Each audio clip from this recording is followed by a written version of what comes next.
Nu jā, atnāk uz darbu, principā pirmais, kas ir, ņemsim tā, pirmdien, piemēram, es atnāku uz darbu, pārbaudu visus e-pastus.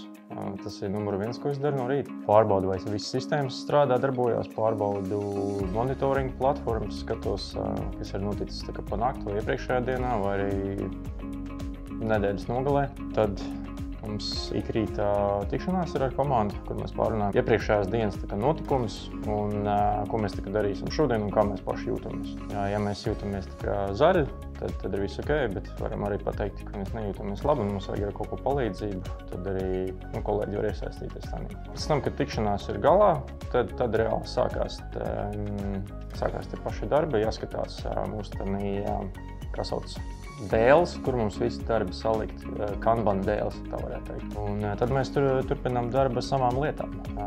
Tās var būt, principā, jebkas, jauni projekti, veci projekti, ko mēs esam iesākuši. Un, tā ir, tie projekti aizņem arī lielāko daļu manas dienas, jo parasti, kad ir jātaisa kaut kādas automatizācijas, kaut kas jāuzlabo, tas nav tā, kad ir 1-2 stundas. Tas var aizņemt arī 2-3 dienas, brīžam arī 4 dienas, atkarībā no tā, cik sarežģīts ir projekts. Var īstenībā būt arī bijuši projekti, kas aizņem 3 nedēļas vai 4 nedēļas. Un tad ir pusdienas. Pusdienas izēja kaut kur pelpot svaigu gaisu, tepat Liepājā forši uz parku var aiziet, tepat netālu. Un tad atpakaļ darbos, turpinam, tad ir atkal kaut kāds sapulces ar citām komandām. Tur atkal kaut kas jāvienojas, kādam kaut kas vajadzīgs, varbūt kaut kāds jauns projekts, varbūt kaut ko uzlabot vajag. Un tad ir vakars, un tad ir atkal pastaigi pēc darba obligāti, lai izveidinātu galvu.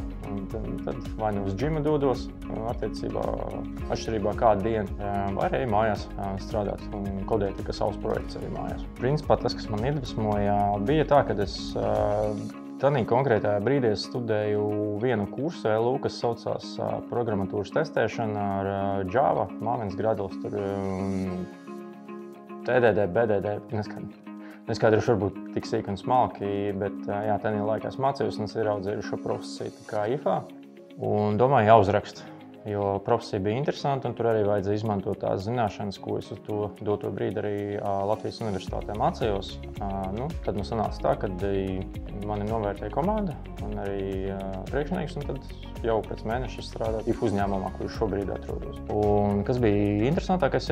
Bija interesantākais tas, kad man pievilināja arī tā darba specifika, kad tur ir testēšana, jaunas tehnoloģijas, servisi jauni un palielam tas bija tas, kas man interesēja arī šajā profesijā. Manā darbā principā nepieciešams ir analītiskā domāšana, problēma risināšana, no soft skilliem, un tad no hard skilliem. Pirmkārt, tā būtu programmēšana, tie būtu datortīkli, informātika, tās būtu mākoņu tehnoloģijas. No mākoņu tehnoloģijām tās būtu Google Cloud platforma, AWS vai Amazon Web Services, bet pārsvarā mēs strādājam tā kā Microsoft Azure, bet tas varbūt nebūtu tik būtiski, ja jums būtu zināšanas, piemēram, par operētāju sistēmām kā Linux, Windows operētāju sistēmas un MacOS īsti neizmantojam, bet galvenais ir tikai Windows un Linux, jo pārsvarā mums ir tikai Linux serveri arī Microsoft Azure vidē un skolā galvenais informātika mācīties, un arī programmēšana, bet programmēšana, teiksim, tādā līmenī, kad vajag skriptot, jo mēs taisam daudz dažādas automatizācijas, kur mēs izmantojam Python programmēšanas valodu vai arī PowerShell. Vislabāk gan būtu PowerShell, jo tā ir Microsoft tehnoloģija, un viņi ļoti labi iet kopā ar Microsoft Azure mākoņu pakalpojumiem. Pirmkārt jau ir tā, ka šī profesija nav diezgan izplatīta, vismaz ne Latvijā, un tāpēc ir brīžam daudz jautājumu par to, ko es daru, kā es daru un kas tā ir par profesiju. Un daudz arī mīti ir dzirdēt no citiem, kad visi domā, kad būs lielā nauda un kad ir vajadzīga arī augstākā izglītība. Un, runājot par augstāko izglītību, gan jā, gan nē, jo īsti nevienmēr viņi ir vajadzīgi. Protams, pašamācības ceļā tas ir daudz grūtāk, bet teiksim tā, ka, ja grib iet uz manu profesiju, nav obligāti jābūt augstākai izglītībai. Ir jābūt prasmēm, spējām, un cilvēkam ir jābūt ieinteresētam IT un attīstīties un augt. Visforšākais ir tas, kā jau minēju, kad var daudz eksperimentēt, tehnoloģijas attīstās katru dienu, jābūt katru dienu priekšā konkurentiem, konkurējušiem uzņēmumiem, kas arī ievieš tos pašus mākslīgā, jeb mašīnu mācīšanos. Tad tāpēc jā, tas foršākais, ka tu vari iegūt daudz dikt un jaunas zināšanas. Visvairāk darbā lepojos ar to, ka varu uzlabot mūsu programmētā esošos risinājumus, kā arī ieraudzīt dažādas koda nepilnības un dažādas drošības caurumus, tā teikt. Un no tā principā ir atkarīga arī visa mūsu uzņēmuma koda infrastruktūra. Un tas diezgan motivē arī.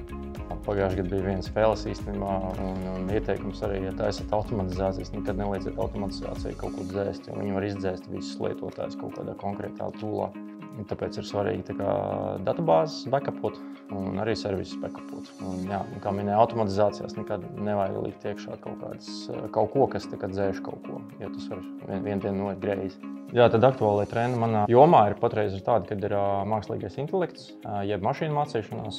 Šobrīd arī IFS izmanto mašīnu mācīšanos apdrošināšanas mobilajā aplikācijā, kad noskanējot, piemēram, čeku, dators pats nolasīs informāciju un saliek vajadzīgās tabuliņās visu iekšā. Viens no lieliskiem piemēriem, kā tiek mākslīgais intelekts izmantots. Lielā mākslīgais intelekts ir tāds liels bums. Padoms pirmkārt ir tāds, ja jūs gribat iet dēļ naudas, tad īsti varbūt tā nebūtu tā vieta, jo darbam principā ir jāpatīk. Jāpatīk ir konstanti mācīties, ir jāpatīk bišķīt stresa apstākļos pastrādāt, un ir jāpatīk risināt daudz un dažādas sarežģītas, gan vieglas problēmas.